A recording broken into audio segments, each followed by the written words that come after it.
Shatamanam Bhavati serial episode 1241 11th April 2025 ఏం జరిగిందో చూద్దాం. ఊర్మిళ భువనేశ్వరి కుటుంబం మొత్తం అక్కడికి చేరుకుంటారు. ఊర్మిళ కార్తిక్ ఏమైంది నాన్న అంటే భాను అమ్మ అని చూపిస్తాడు కార్తిక్. ఒక్కసారిగా భానుని చూసి కుటుంబం అంతా షాక్ అవుతారు. మురారి భువనేశ్వరి ఏంటి వీళ్ళు భాను అంటున్నారు అని ఆశ్చర్యంగా చూస్తారు. భానుకేమో అంతా గుర్తొచ్చేస్తుంది. అత్తయ్య అంటుంది. నాన్న అంటూ ఇంకా తల పట్టుకొని కళ్ళు తిరిగి కింద కూర్చుండిపోతుంది భాను. కార్తిక్ కుటుంబం మొత్తం పరిగెత్తుకొని వచ్చి కార్తిక్ భాను చేతిలో పాపని తీసుకుంటారు. కుటుంబం మొత్తం భాను భాను అంటూ భానుతో కింద కూర్చుంటారు. భాను స్పృహ తప్పి పడిపోతుంది. ఆ పాపని చూసి కార్తిక్ తెగ ముద్దులు పెట్టేసుకుంటాడు. తర్వాత ఊర్మిళకిస్తే ఊర్మిళ ఆశ్చర్యంగా పాప వంక చూస్తూ ఉంటుంది. ఊర్మిళ పాపని హత్తుకొని ఏడుస్తూ ఉంటుంది ఆనందంతో. భాను భాను ఏమైందమ్మా అని ఊపుతున్నా భాను లెగదు. నా భాను బతికే ఉంది మావయ్య అంటాడు కార్తిక్. మురారి వాళ్ళకి ఇదేం అర్థం కాదు. ఆశ్చర్యంగా అలానే చూస్తూ ఉంటారు. అందరూ ఏడుస్తారు. కార్తిక్ ఏడ్చుకుంటా భాను లేచి నన్ను చూడు భాను, నీ కోసం ఇన్ని రోజుల నుంచి వెతుకుతున్నాను భాను, నువ్వు లేవని నాకు దూరం అయిపోయావని అందరూ చెప్పినా నా మనసు మాత్రం నమ్మలేదు భాను. అందుకే అనుక్షణం నువ్వు నాకు గుర్తొస్తూనే ఉన్నావు. నీ గురించి ప్రతి క్షణం తలుచుకుంటూనే ఉన్నాను భాను. ఇక్కడికి రావడం చాలా మంచిదైంది భాను. ఈ అమ్మవారిని కోరుకుంటే కోరిక నిజమవుతున్నది అన్నది నిజం భాను. నా మనసులో ఏదైతే ఉందో, ఏ రూపాన్ని అయితే చూడాలి అనుకున్నానో ఆ రూపం నా కళ్ళ ముందు కనిపించేలాగా చేసింది ఆ అమ్మవారు. నా భానుని మళ్ళీ నాకు కనిపించేలాగా చేసింది భాను. నిజంగా ఈ అమ్మవారు చాలా గొప్ప అమ్మవారు. లే భాను ప్లీజ్ అంటూ ఏడుస్తాడు కార్తిక్. లే భాను నన్ను చూడు భాను, భాను భాను అని కుటుంబం అంతా అరుస్తున్నా తను అట్లానే పడుకొని స్పృహ తప్పి ఉంటుంది. ఒక నిమిషం ఉండండి నేను చూస్తాను అంటుంది ఒక ఆవిడ. ఎవరమ్మా నువ్వు అంటే నేను డాక్టర్ని. భాను చేయి పట్టుకొని చూస్తుంది. తన తల పట్టుకొని చూస్తుంది టెంపరేచరు. ఒక నిమిషం, నా కారులో మెడికల్ కిట్ ఉంది తీసుకొచ్చి చూస్తాను అని అంటుంది. అప్పుడు అమ్మాయి సెతస్కోప్ తెచ్చి భానుకు పెట్టి చూస్తుంది. అప్పుడు భువనేశ్వరి మనోహర్తో ఏమండి ఈ అమ్మాయి అని అంటే, నా కొడుకు భార్య భానుమతి, నా ఇంటి కోడలమ్మ, నా కొడుకు భార్య అమ్మ అంటాడు మనోహర్. ఇన్నాళ్ళు ఆ అమ్మాయి మా ఇంట్లోనే ఉందండి అంటుంది భువనేశ్వరి. మురారికి ఏం చేయాలో అర్థం కాదు. ఆశ్చర్యంగా చూస్తాడు సత్య మురారి. మీకు ఎలా ధన్యవాదాలు చెప్పాలో కూడా తెలియట్లేదు. నా కూతురు మట్టిలో కలిసిపోయింది, కనీసం తన చివరి చూపు కూడా మాకు దక్కలేదని ఇన్ని రోజులు ఎంతో మదన పడ్డానమ్మా అంటాడు వాసు. నా చిట్టి తల్లిని తలుచుకుంటూ నేను ఎంతో కుమిలిపోయాను. నా దేవుడు నాకే ఎందుకు ఇంత అన్యాయం చేశాడు అని చివరికి ఆ దైవాన్ని కూడా నిందించాను. కానీ అమ్మలాగా మీరు నా కూతుర్ని కాపాడారు, శతకోటి వందనాలు తల్లి అంటూ దండం పెడతాడు వాసు. భువనేశ్వరి ఈ పరిస్థితుల్లో నాకేం మాట్లాడాలో కూడా అర్థం కావట్లేదండి. ఇన్ని రోజులు మా ఇంట్లో ఉన్న మనిషి మా మనిషి అని అనుకున్నాను. తను మా రాధా అని అనుకున్నాం. కానీ తన పేరు భానుమతి అని, తను మీ ఇంటి మనిషి అని మేము తెలుసుకోలేకపోయాము. అందుకే తను మాతో ఉన్న ఒంటరిగానే ఉంటుంది. తన గతం ఏదో ఉంది అని తను బాధపడుతూనే ఉంది. చూసారా, ఆయన అన్నయ్య ఒకసారి మీ ఇంటికి వచ్చారు. తను వాళ్ళ ఎదుట పడలేదు. సత్య మా ఊరు వచ్చినప్పుడు చాలాసార్లు తన గురించి చెప్పింది. అప్పుడు తనే మా భాను అని మేము ఊహించలేకపోయాము. తనకి డెలివరీ అవ్వాలని, ప్రశాంతంగా ఉండాలని నేను భగవద్గీత కూడా పంపించాను. ఇదంతా నా కోడల గురించి అని నాకు తెలుసుకోలేకపోయాను అంటూ ఏడుస్తుంది ఊర్మిళ. కానీ మీరు మాత్రం మీ మనిషి అనుకొని ఇంత జాగ్రత్తగా ఆదరించారు. తల్లి బిడ్డల్ని క్షేమంగా మాకు అప్పచెప్పారు. నిజంగా ఎన్ని జన్మలెత్తినా సరే మీ రుణాన్ని మాత్రం మేము తీర్చుకోలేమండి. మనుషుల రూపంలో దైవం ఉంటారు అని అందరూ అంటారండి. కానీ ఇప్పుడు మీరు మాకు ఆ దైవం లాగానే కనిపిస్తున్నారమ్మా.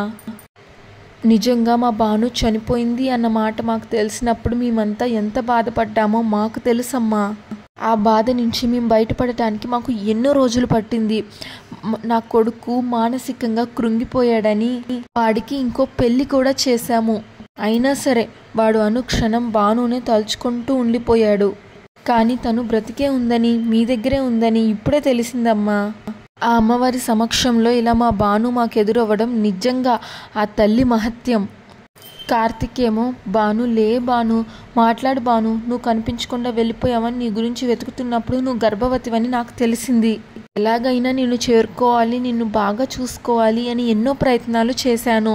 చివరికి నువ్వు మా అందరికీ దూరం అయిపోయావని తెలిసింది. నాలో నేను ఎంతో నరకం అనుభవించాను. కానీ నువ్వు వీళ్ళింట్లో ఉన్నావని, మన బిడ్డకు జన్మనిచ్చావని ఇప్పుడే తెలిసింది. ఇన్ని రోజుల తర్వాత నా రక్తానికి ప్రతిరూపం నా చేతిలోకి వచ్చింది భాను అంటాడు కార్తిక్. వాసు కూడా ఏడుస్తూ బంగారం లేవరా అమ్మ, నువ్వున్నావమ్మా అంటూ దండం పెట్టుకుంటాడు. ఒకప్పుడు నా కూతురు జీవితాన్ని ఎందుకు ఇంత ఇబ్బంది పెడుతున్నావు, తన జీవితంతో ఎందుకు ఆటలాడుకుంటున్నావని నీ సన్నిధిలోనే నేను నిన్ను నిందించాను. కానీ ఆ రోజు నేను చేసింది చాలా పెద్ద తప్పు అని ఈరోజు నిరూపించావమ్మా. క్షమించు తల్లి, నా కూతుర్ని నాకు చూపించావు. క్షమించు తల్లి, నా బంగారు తల్లిని మళ్ళీ నాకు చూపించావు. నేను ఈ విషయంలో చేసిన తప్పుకి క్షమించు తల్లి అని దండం పెట్టుకుంటాడు వాసు. మళ్ళీ నా బిడ్డని కళ్ళు తెరిచి చూసేలాగా చెయ్యమ్మా అంటూ దండం పెట్టుకుంటాడు వాసు ఏడుస్తూ. అప్పుడు ఊర్మిళ, అసలు వైజాగ్ నుంచి హైదరాబాద్కి బయలుదేరిన భాను మీ దగ్గరికి ఎలా వచ్చిందండి అని అడుగుతుంది భువనేశ్వరితో. భువనేశ్వరి, అదంతా ఒక పెద్ద కథ, విచిత్రంలా జరిగిందండి. ఒకరోజు మేము పని చూసుకొని మా ఊరు వెళ్తున్నాం. అప్పుడే మా మీద ఒక రౌడీ మూక అటాక్ చేసింది. ఆ సమయంలో ఎక్కడి నుంచి వచ్చిందో తెలియదు కానీ ఈ అమ్మాయి ఒక దేవతలాగా వచ్చి మమ్మల్ని కాపాడింది. అలా జరుగుతున్న గొడవ క్రమంలో ఎవరో తన తల మీద కొట్టారు. అప్పుడు వెంటనే తను అన్కాన్షియస్ అయి పడిపోయింది. మేము వెంటనే మా ఊరు తీసుకెళ్ళాము. మాకు తెలిసిన డాక్టర్కి చూపించి ట్రీట్మెంట్ చేయించాము. 4-5 రోజుల తర్వాత తను కళ్ళు తెరిసింది. కానీ తను కళ్ళు తెరిచి చూసేసరికి గతం మర్చిపోయింది అని మాకు అర్థమైంది అంటుంది భువనేశ్వరి. అప్పుడు ఊర్మిళ, మరి తను మీ రాధ అని మీరెలా అనుకున్నారు అని అడుగుతుంది.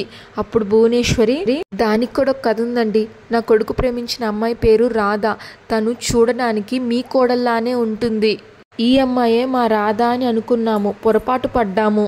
తను గతం మర్చిపోవడంతో తనే రాధ అనుకొని ఇన్నాళ్ళు తను కూడా మా ఇంట్లోనే ఉంటుంది. తను గర్భవతిగా ఉండడం ఏంటి, తన గతంలో ఏదో జరిగింది అని అనుకున్నామే కానీ ఇక్కడికి వచ్చాకే తెలిసింది తను మా రాధ కాదు, మీ కోడలు భానుమతి అని. ఈ అమ్మవారి గురించి ఒక మనిషి మాకు చెప్పినప్పుడు ఈ తల్లికి దండం పెట్టుకుంటే మా ఇంట్లో మంచి జరుగుతుంది అనుకున్నాం అంటుంది ఊర్మిళ. కానీ ఇక్కడికి వస్తే మా అందరికీ ప్రాణమైనటువంటి మనిషి మాకు కనిపిస్తుంది అని మేము ఊహించలేకపోయాం. ఈ తల్లి సన్నిధిలో ఇంత అద్భుతం జరుగుతుందని మేమెప్పుడూ అనుకోలేదు. మీరు ఎప్పటికీ మాకు ఆత్మీయులేనండి. డాక్టర్, మా కోడలి పరిస్థితి ఏంటి అని అడుగుతుంది ఊర్మిళ. చూడండి మేడం, నేను ఇందాక ఇంజెక్షన్ చేశాను, అయినా కూడా తనకి స్పృహ రావడం లేదు. నేను నా ప్రయత్నం చేశాను, నాకు ఏమీ అర్థం కావట్లేదు. మీరు దగ్గరలో ఏదైనా పెద్ద హాస్పిటల్కి ఉంటే ఇమీడియట్గా హాస్పిటల్కి తీసుకెళ్ళండి అని డాక్టర్ అంటే తప్పకుండా తీసుకెళ్తాం అని తీసుకెళ్తారు భానుని. ఇంకా ఇంటికి వచ్చాక పార్థుతో నీలిమ పెద్దమ్మ, చాలా థ్యాంక్స్ బాబు, ఈరోజు నువ్వే లేకపోతే నా కూతురు జీవితం ఏమయ్యేదో అని నాకు చాలా భయం వేసింది. పార్థు, భలేవారండి, అందరూ మన వాళ్ళే అనుకున్నప్పుడు మన వాళ్ళకి కష్టం వచ్చినప్పుడు మనం కాకపోతే ఇంకెవరు చూసుకుంటారు. ఎప్పుడైతే నేను నీలిమని చెల్లిగా చూస్తున్నానో అప్పుడే తను కూడా నాకు చెల్లి అయింది. నా చెల్లెలకి కష్టం వచ్చినప్పుడు అన్నగా నేను చూస్తూ ఎలా ఊరుకుంటాను అని పార్థు అంటే, స్నేహ, మీ అందరూ ఎంత గొప్పవారండి. ఇన్నేళ్ళు నేను మా అమ్మ ఒకరికొకరం అన్నట్టు బతికాం. మనకంటూ ఎవరైనా ఉంటే బాగుంటుంది అని అనుకున్నాం. మా నీలిమ పుణ్యమా అని మీ అందరూ మాకు బంధువులయ్యారు. మా గురించి ఇంత బాధ్యత తీసుకుంటున్నారు అని స్నేహ అంటుంది. అప్పుడు చాందిని, చూడండి, ఎప్పుడైతే మీరు మా ఇంటికి వచ్చారో అప్పుడే మీరు మా వాళ్ళు. ఇంకా మీరు థ్యాంక్స్ చెప్పి పరాయి వాళ్ళలాగా ఉండకూడదు.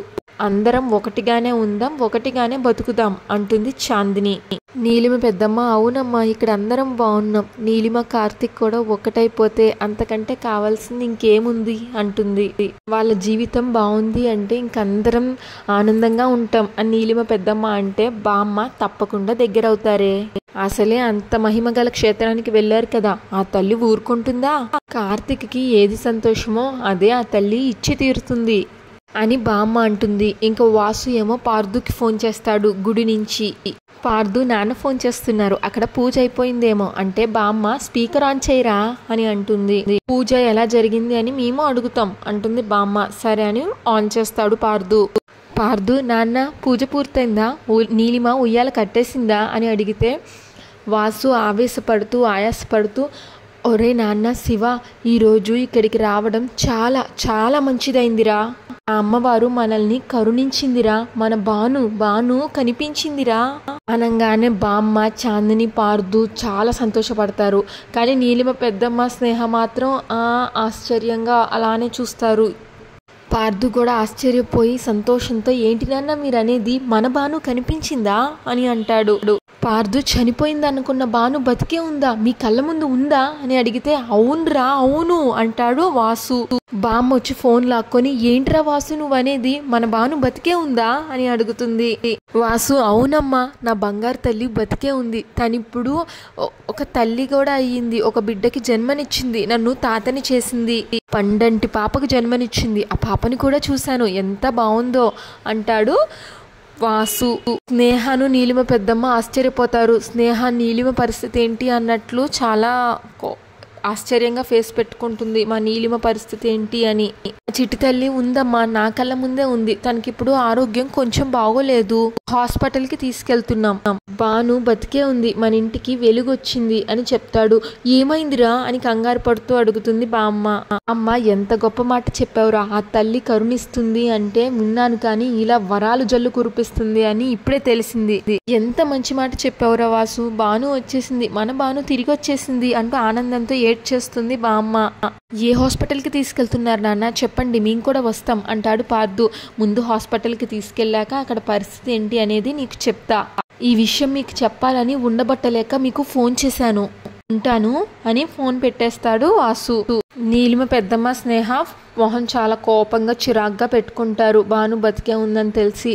ఇంకా పార్థు బామ్మ చాందిని చాలా హ్యాపీగా ఫీల్ అవుతాడు. పార్థు బామ్మ ఏడ్చేస్తారు, భాను బతికే ఉంది అని సంతోషంతో ఏడ్చేస్తారు.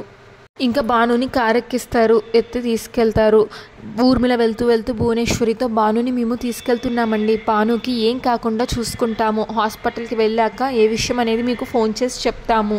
సరే వెళ్ళిరండి, హాస్పిటల్ ఎక్కడో చెప్పండి, మేము కూడా అక్కడికి వస్తామంటుంది భువనేశ్వరి. సరే అంటుంది ఊర్మిళ. మరోపక్క మనోహర్ ఏమో ఊర్మిళ త్వరగా రా అంటాడు. ఇంకా భానుని ఊర్మిళ వాళ్ళు హాస్పిటల్కి తీసుకెళ్తారు. మురారికేమో ఏమీ అర్థం కాదు, మురారి కళ్ళల్లో నీళ్లు తిరుగుతాయి. మురారిని చూస్తే జాలిగా అనిపించింది సత్యాకి. మురారి ఏడుస్తాడు. భువనేశ్వరి వెంటనే గుడిలోకి వెళ్లి అమ్మవారికి ఏదో దండం పెట్టుకుంటుంది. భువనేశ్వరి అమ్మవారితో ఏంటి తల్లి నీ లీలా, ఏమిటమ్మా నువ్వు చేసింది, తను రాధ కాదు భాను అని తెలిసేలాగా చేశావు, తన వాళ్ళ దగ్గరికి తను చేరుకునేలాగా చేశావు. ఇన్ని రోజులు ఏ గతం అయితే గుర్తుకు రాలేదు అని తను బాధపడుతుందో ఆ గతం తనకి గుర్తొచ్చింది. తన భర్తని తన కుటుంబాన్ని తను గుర్తుపట్టింది. ఇప్పుడు ఖచ్చితంగా వాళ్ళు తనని కాపాడుకుంటారు, తన జీవితం బాగుంటుంది అని నాకు అర్థమైంది. కానీ నా కొడుకు పరిస్థితి ఏంటమ్మా, నా కిట్టయ్య చేసిన ద్రోహం ఏంటమ్మా, వాడు రాధని ఎంతగానో ప్రేమించాడు, ఎంతగానో ఆరాధించాడు, రాధ కోసం తను ఎంతగానో తప్పించాడు, కానీ తను కనిపించలేదు. కనిపించిన అమ్మాయి మా రాధ కాదు అని నువ్వు నిరూపించావు. ఈరోజు ఇక్కడికి వస్తే తన జీవితంలో మార్పు వస్తుంది అని అనుకున్నాను, నిజంగానే వచ్చింది. కానీ నా మురారి పరిస్థితి ప్రశ్నగా మారిపోయింది. ఎందుకు తల్లి ఇంతలాగా పరీక్షిస్తున్నావు, ఎందుకు తల్లి కిట్టయ్యని ఇంతలాగా బాధ పెడుతున్నావు అంటూ ఏడుస్తుంది భువనేశ్వరి. అప్పుడు మురారి అక్కడికి వచ్చి అమ్మ వద్దమ్మా, అమ్మవారిని ఏమీ అనద్దు, ఆవిడ మంచి చేసింది, ఇక్కడికి బయలుదేరే ముందు నేను నీతో ఒక మాట చెప్పాను, తను రాధే అనుకొని నా రాధని ఎవరు ఒక మాట అనకూడదు, తను ఎవరి దగ్గర మాట పడకూడదు అని ఒక నిర్ణయం తీసుకున్నా. ఈ గుడి నుంచి వెళ్ళంగానే తన మెడలో తాళి కడతాను అని అన్నాను. అది ఎంత తప్పో ఆ రోజు నాకు తెలియకపోయినా ఈ అమ్మవారికి తెలుసు కదా, అందుకే ఆవిడ మనల్ని ఇక్కడికి రప్పించింది అంటాడు మురారి. అంతటితో ఎపిసోడ్ పూర్తవుతుంది. నెక్స్ట్ ఎపిసోడ్ ప్రోమోలో భానుని హాస్పిటల్లో డాక్టర్ చెక్ చేస్తూ ఉంటే బయట వినాయకుడి దగ్గర నీలిమ ఏడుస్తూ ఉంటుంది. ఏంటి స్వామి ఈ అగ్ని పరీక్షలు, ఒక పక్కన కార్తిక్ మనసంతా నిండిన భాను కనిపించింది.